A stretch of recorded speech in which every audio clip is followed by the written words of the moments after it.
guys a merry Javelin Day welcome. It is the local custom to shower your guest with javelins until such time as they are satiated.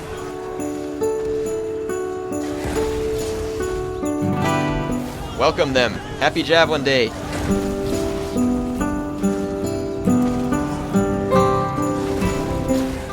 And I do believe that they are satiated. By decree of air, I decree them welcome to my city, an honored guest. Happy Javelin Day! If you've watched my channel for any length of time and seen any Norsca games, you'll have probably heard me say that Norsca is one of the best monster hunting factions in the game.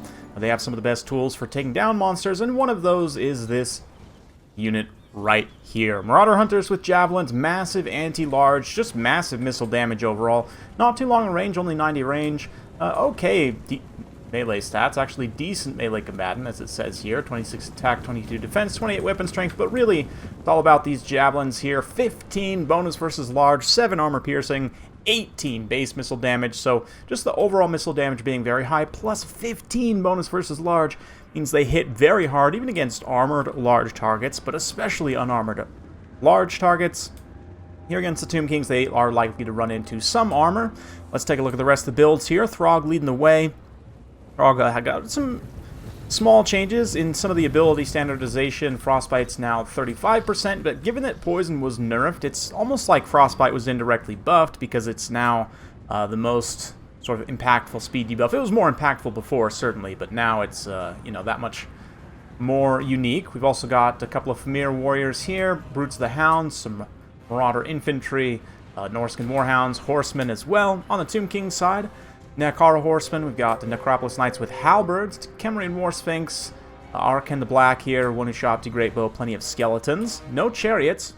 I do think that Tomb King's chariots are going to be pretty decent. Now, chariots in general, as you may know, were improved. There are a few chariots that are broken, but most of them are just very good. Or I should say, doing what they are intended to, which is to be great anti-infantry, but Throg, his Famir Bro, all charging straight into the front line here. The Javelins are currently lagging a little bit behind in tactical reserve, but that's fine. They'll be moving up shortly. We've also got these Necropolis Horsemen here, trying to get in after the Horsemen, the Marauder Horsemen, that is, but the Familiar Warriors, Marauder Infantry, able to somewhat counteract there. Throg moving into the center. The Necropolis Knights with Halberds, not that great at sustained combat stats. They do get the physical resistance here from Arkan, but still going to be taking quite a bit of damage from Throg as he pounds away. The Famir also, of course, debuffing their armor, and as such, 80 armor, I mean, is pretty good still, but Brutes the Hound with just high weapon strength overall will still make decent contact there, even though there's more sort of anti-infantry, right? But Javelin's coming forward now with the protection of some Hounds here, just in case there's any other Horseman shenanigans, which in fact there are not. But never hurts to be safe. And the Necropolis Knights here trying to screen. Warhounds trying to get back and get on those Ushabti Great Bows, but the Spears also helping out quite a bit there. Javelins, when combined with the Famir, especially debuffing the armor of some of these units, it is a nice little combination there, of course. Norsca also has Lore of Metal, Lore of Death, lots of armor debuffs on those lores, and you can definitely help Javelins perform even better with those. But even without them, as I mentioned, just because of that massive overall missile damage, good armor piercing, and the anti-large here, you can see that even against 95 armor of the Kemrian War Sphinx, it is significant damage with just a couple of volleys there, so they're going to have to run away. Meanwhile, over here, I heard a Fate of Boring go off. I'm not sure exactly what it was on here. On the Famir, it's not going to do as much damage to the Famir. It's actually much more efficient to just Spirit Leech them instead repeatedly, but it's something. Famir in an interesting spot. We'll talk more about them probably in another video. I wish they were better than they are, but they're getting terrified over here by the War Sphinx. Throg still fighting. Him and the Famir Bro kind of teamed up trying to take down this Tomb Prince. Tomb Prince only 55 armor, so yeah, the Javelins start to open up on him. They might do a bit of friendly fire on Throg, though, which is obviously not great, as he gets knocked over by the War Sphinx here. It's a happy Javelin Day to the War Sphinx, obviously. Oh, come on, guys. I said a happy Javelin Day. There we go. Right in the face. Big old volley of jabs. Unfortunately, it's not enough to save the Famir Bro, as he gets absolutely terrified. But Throg here able to hold the line. The Frostbite helping to keep this whole pocket kind of locked in place. Javelins just teeing off there, opening up and doing quite a bit of damage. These Ushabti Great Bows, though, still a danger at this point. This rallied unit of Fimir here, a little bit of miss micro there. They're going to take some shots. Might have that missile resistance still. I want to say it turns off if they're wavering. We'll look at that again in just a minute. But a beautiful burning head here. Catches both sides. Chaos Gods are no doubt pleased about that, but definitely is going to do quite a bit to the Tomb King's infantry here. One more fireball, a few more jabs, clutch, finishing off that Camarine War Sphinx, forcing it into crumbling. Necropolis Knights with halberds, again, like Demigryph Knights with halberds, no shields on the variant, and they also just get Last Samurai here. Summon from Arcan, trying to get on those jabs, a little bit short. Carrion also fly in to try and interrupt them from firing. But Fimir Bro's back. He's going to charge in, help support this leadership a little bit here. Yeah, honestly, might just get routed due to his own low HP, but nice to have him supporting still. Throg also taking quite a bit of damage and getting relatively low here. Arcan the Black, still quite a bit of HP left, and the Ushabti Greatbows being forced away very critically by the Horsemen. They've been able to get a few more shots on Throg. They might have been able to finish off his leadership. As it is right now, though, Throg is able to continue fighting there, continue tanking damage.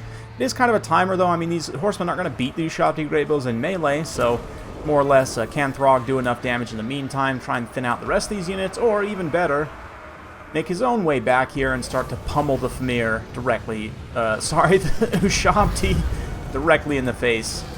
There we go. Nice kick to the teeth, or the beak, I guess. Does that one have teeth? Yeah, he's got a beak. Okay, just wanted to make sure. You know, didn't want to mismouth the Ushabti here, you know, because they have both beaks and teeth, right? Yep, that guy's got teeth. Anyway, moving along. Throg here, the Fimir are going to give out a lot of these units very low on leadership. If he has the Wintertooth Crown off of cooldown, this would be a very clutch time to use it, but the Javelins very critically are completely healthy still. Balance power starting to move in Norsca's favor as they kind of catch the Ushabti Greatbows. Javelins are able to provide consistent damage, along with Throg, obviously. Great anti-large AP damage. And since Tomb Kings don't have the best fire tools, Throg is a relatively safe pick here. The Regiment of Renown, Necrosphinx, is a danger to him because it does deal fire damage. Cetra also can deal fire damage, either on his chariot, has it constantly, or on any of his other mounts if he has the item. One of his items, I forget the name, gives him fire damage. Blessed Blade of Tra, maybe? I don't actually remember, but something like that. Gives him fire damage and, you know, some other, I think, Blinded also on contact for a short uptime, so it's pretty good.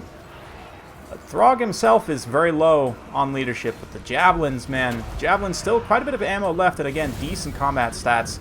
I have done a video in the past on the throwing axe variant of Hunters, and we will note some of the differences again in this video.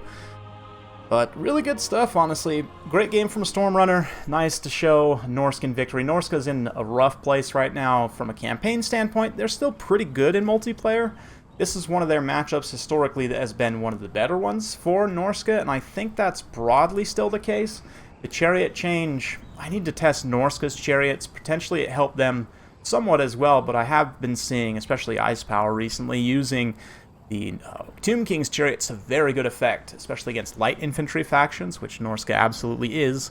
So, yeah, I'd be curious to see this matchup with chariots involved and maybe some other compositions, but here, it was definitely a fun one. The Marauder Champs, wow, I didn't even highlight them.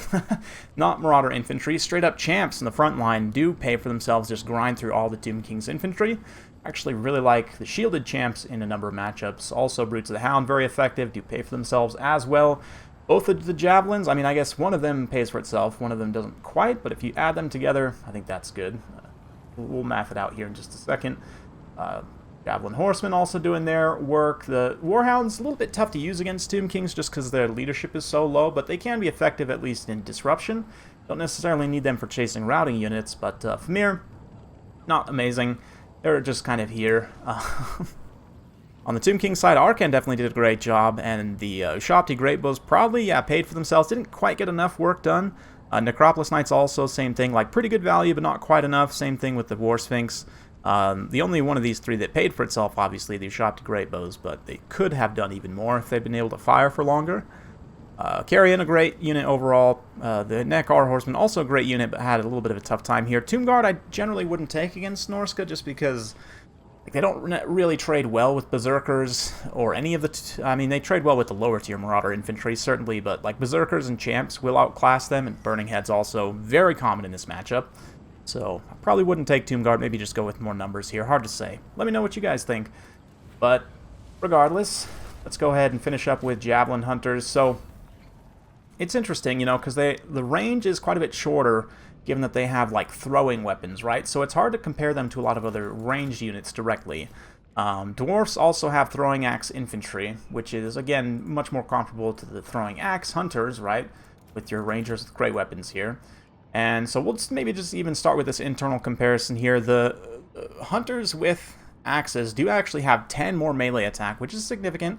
4 more charge bonus, also pretty decent. They lose 2 melee defense. 10 less range, but then obviously gain armor piercing and shield breaker. I actually do like the hunters with throwing axes in certain matchups where you may see like very heavily armored monsters, like Lizardman's a good example. Bastiladons, you know, some of their monsters that go like over 110, 120 armor.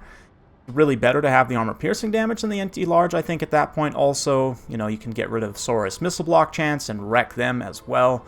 And, you know, maybe some other matchups, obviously, like Dwarfs don't have any large. If you're going to take any ranged against them, you do want to take the Hunters, although probably better to just completely rush. Maybe not with Gyros now, though. I don't know. I have to think about it. But regardless, if you're expecting more unarmored targets, and, like, especially, obviously, like Skaven especially, even more kind of mid armor factions, like Empire Griffins, right? They're, what, 90 armor? 85 even? I think it's 100 for Carl. So like here, again, Empire Knights, like you have other tools that can potentially deal with them. Knights of the Blazing Sun, 100 armor as well. Like they'll take enough damage from the Javelins, certainly, for it to be effective. But like Greenskins, obviously, Beastmen, certainly, especially with their new monsters, all of them are vulnerable to the Marauder Javelins, right? Because none of them really have much armor at all. I mean, I think the best is 60 for the Javerslythe, which is okay. 50, obviously only 30 for the Giant, and 50 also for the Cygor. So all these guys are going to be somewhat vulnerable to the Javelins. You know, Minotaurs also, basically all of the large on Beastmen. So definitely a good idea against Beastmen, if you can keep them protected. Keep in mind, Beastmen mobility will often be able to get on to the Javelin Hunters. That's kind of where their combat stats will come into play somewhat. But you get it.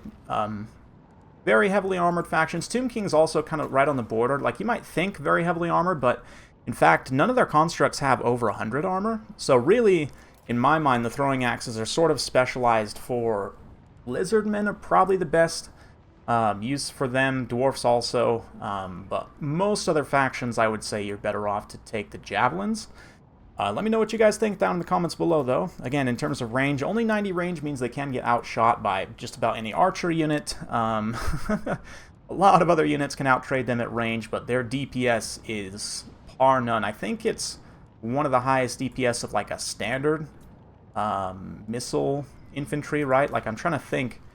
Again, we go back to the Dwarfs with their throwing axes in terms of, like, just high missile damage overall. I think the only thing that comes close is to the throwing axes, which, I mean, 45 damage is legit on the throwing axes over 10 seconds. I believe, yeah, 26 and 6. I want to say it's the same as the Hunters here. Or, sorry, 22 and 26. So they actually do more damage, right? Just straight up. So they're not quite on that level. They're not even quite on the level of the throwing axes, but still, like for a non-AP missile unit, this is one of the highest individual missile damages, and also pretty good reload time as well. So just the DPS here is legit. So hopefully you guys learned something. If you enjoyed this, be sure to like, subscribe, hit that bell notification button, share it with your friends, all that jazz. Thanks again. We'll see you next time.